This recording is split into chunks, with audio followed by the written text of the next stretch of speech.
সবসময় আমরা বলি হাঁটুর ক্ষয়, হাঁটুর ক্ষয়। আসলে হাঁটুতে ক্ষয়টা কেমন? এটা কি আমাদের একটু দেখতে ইচ্ছা করে না?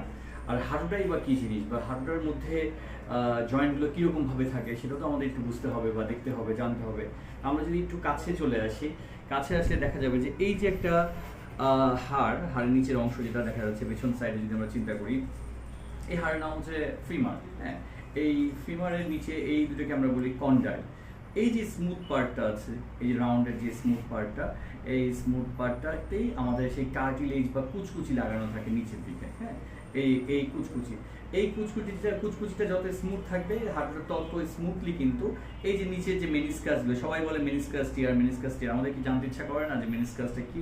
এই যে যে একটা মানে বেডের মতো, হ্যাঁ, একটা বিছানার মতো মাঝখানে দুটো জয়েন্টের মাঝখানে যে রয়েছে, এটাকে আমরা মেনিসকাস বলি। হ্যাঁ, যেই মেনিসকাসটা কি করে দুটো হাড়ের ডিরেক্ট ঘর্ষণ থেকে সে রক্ষা করছে, এক নাম্বার। দুই নাম্বার হচ্ছে যে যে আমাদের যে কোথাও থেকে জাম্প দেই বা কোথাও উঁচু থেকে নিচে পড়তে গেলে যেন সরাসরি হাড়ে হাড়ে গিয়ে যেন সেই ওয়েটটা ট্রান্সমিট না হয়, মাঝখান থেকে ও শক অ্যাবজর্বার হিসেবে কাজ করে। মানে কিছু পরিমাণ ওয়েট বা কিছু পরিমাণ চাপ বা প্রেশার সে নিজের মধ্যে এটাকে গ্রহণ করে নিচ্ছে।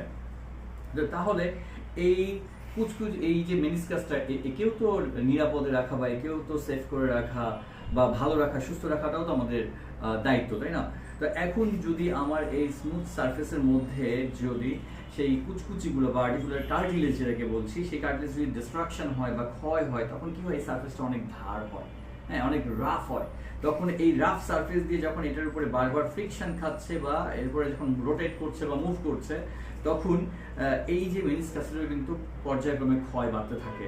প্যারালালি একটা সময় ক্ষয় হতে হতে তার কিন্তু যে ডেন্সিটি বা হাইট ছিল সেটাও কমে যায়, কমে সরাসরি হাড়ে হাড়ে চলে আসে। তখন আমরা এক্সরে করতে দেখি যে দুইটা হাড়ের মাঝখানে যে একটা স্পেস, যেটাকে আমরা জয়েন্ট স্পেস বলতেছি, সেই জয়েন্ট স্পেস কিন্তু কমে যাচ্ছে। ঠিক আছে? তো এই জয়েন্ট স্পেস কমে যাওয়ার কারণে কিন্তু আলটিমেটলি কিন্তু হাড়ে হাড়ে কিন্তু ফ্রিকশন বেড়ে যাচ্ছে এবং